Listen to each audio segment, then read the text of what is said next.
We're right off I-30 at the Days Inn next door to the state police headquarters. At its peak, there were about 24 police cars. We were here when people were running up to their houses for the first time coming home from work this afternoon. RDOT goes within arm's reach of every bridge they're inspecting, and they do it more than the federal requirement, going under bridges more than they're over them. What is a current update? What do people need to know? But you don't have that. We don't have them. People think you're crazy?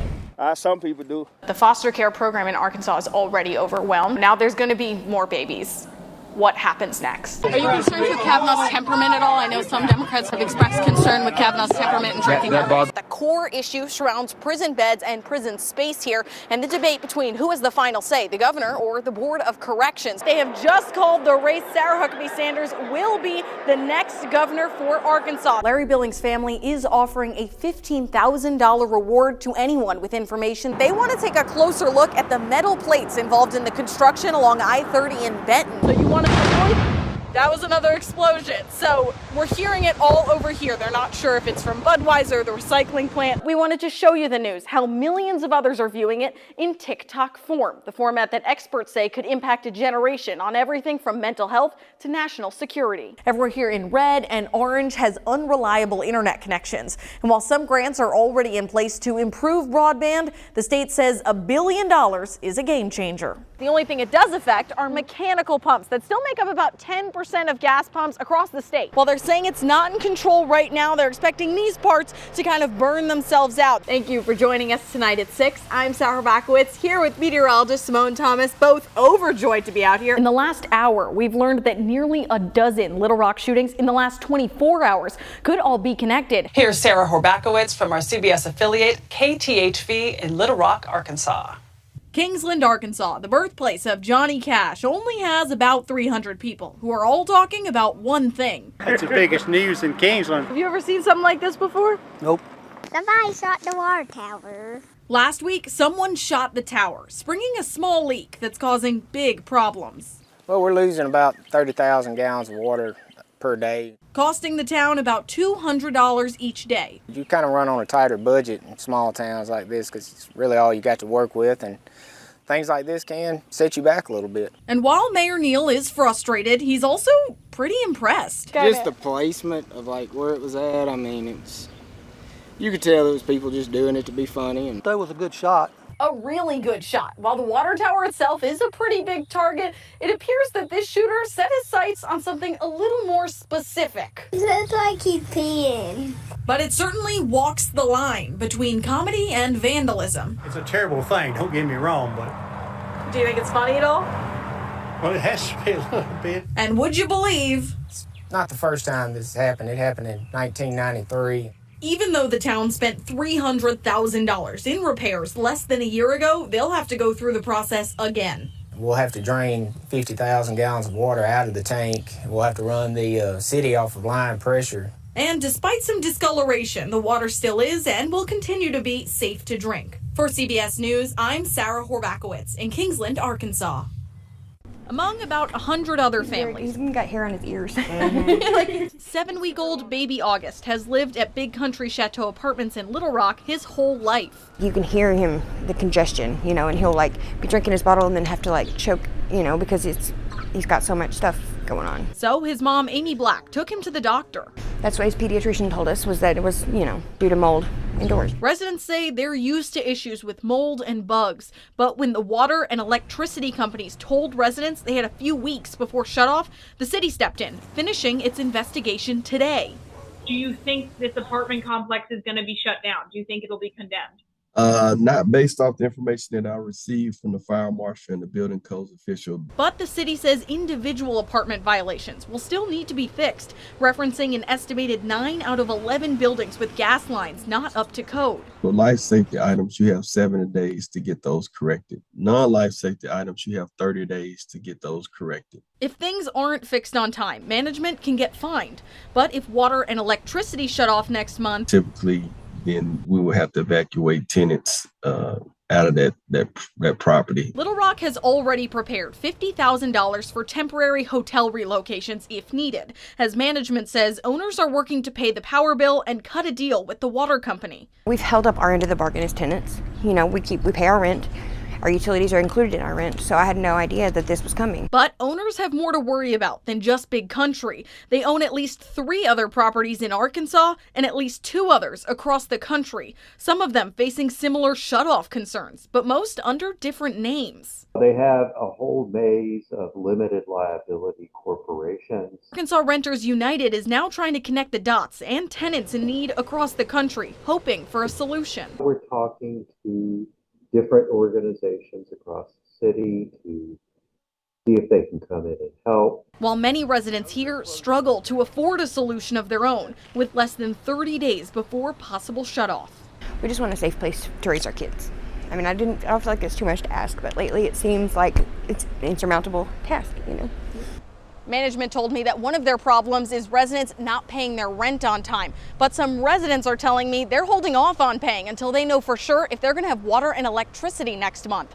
Reporting in Little Rock, Sarah Horbacewicz, THV 11 News. In 1989, Julia Golden was a McGee school teacher and a mom to a 3-year-old. Now, 35 years later, her daughter is traveling back to Arkansas to find out what happened. She's so good. That's what she does. Got it. That's easy. McGee, Arkansas is a small town with a deep history, one that changed Vanessa Howell's life forever. Throughout the years, I just felt like I kept just trying to have to relive it over and keep explaining myself over and over again.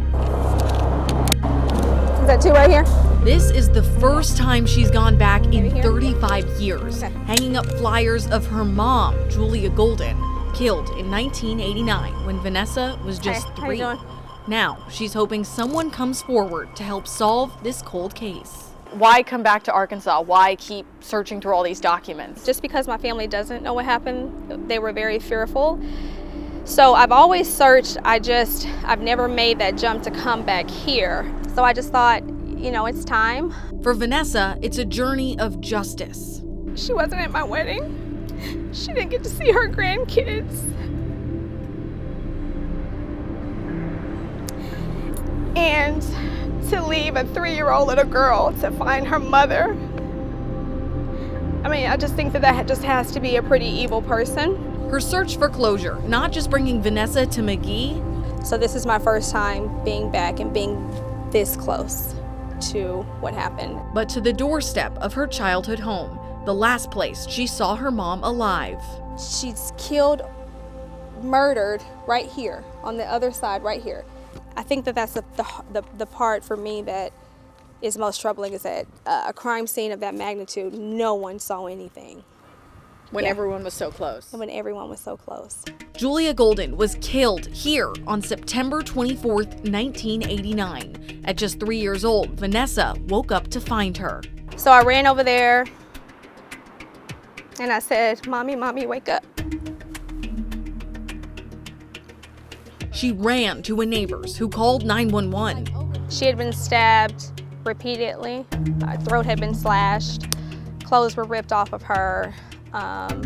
They said she was stabbed over 100 times. So her body, so she's on this wall and then her room is right behind it. Investigators say Julia was likely killed with a knife and an ice pick, 2 weapons used by 2 people, steering detectives towards duos, including Wayne Harris, a married man who Julia was rumored to have an affair with, and his brother-in-law. During his interview with police, records show Wayne said he was home with his wife at the time of the murder. He admitted to the affair, but said he hadn't slept with Julia in years. So my brain starts working a million different places. The timeline leading Vanessa to a DNA test in 2020, proving Wayne was her dad.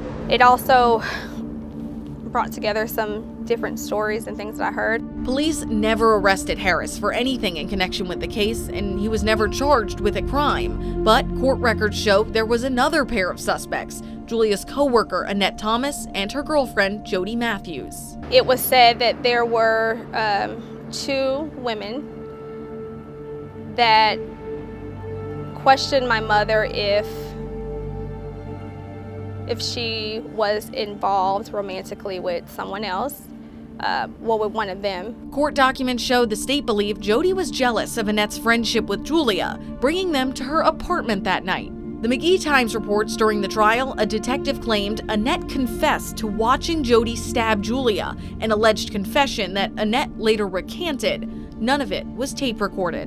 One person pulls out a knife, stabs her over 100 times, and the other person is supposed to have helped, stabs her with an ice pick, and there's a bloody scene, and everybody walks away. Police brought this theory to trial, arresting Annette and Jody for capital murder. I remember coming here for a trial and seeing myself on TV. The jury found Annette guilty, believed to be an accomplice in Julia's murder. Jody's charges were dropped. Newspapers say there wasn't enough evidence. Annette appealed. The judge ruled that evidence wasn't properly introduced. So, 3 years after her arrest, the case was tried again. This time, Annette was found not guilty. So, even with at least 5 potential suspects and dozens of witness interviews, today, Vanessa still doesn't know who killed Julia. It's just a lot of information to have to try to separate all the different things, because all of it could make sense. It's just which one is really the truth. And 35 years later, she's still searching for that truth. I would like to know what happened that night, no matter what. That would be closure for me and for my family. Because of this story and Vanessa's efforts, McGee police say they've reached out to Arkansas State Police to see if the case can be reopened. Reporting in Hazen, reporting in Truman, reporting in Pine Bluff, reporting at the Capitol, reporting in Little Rock, Sarah Horbacewicz, THV 11 News.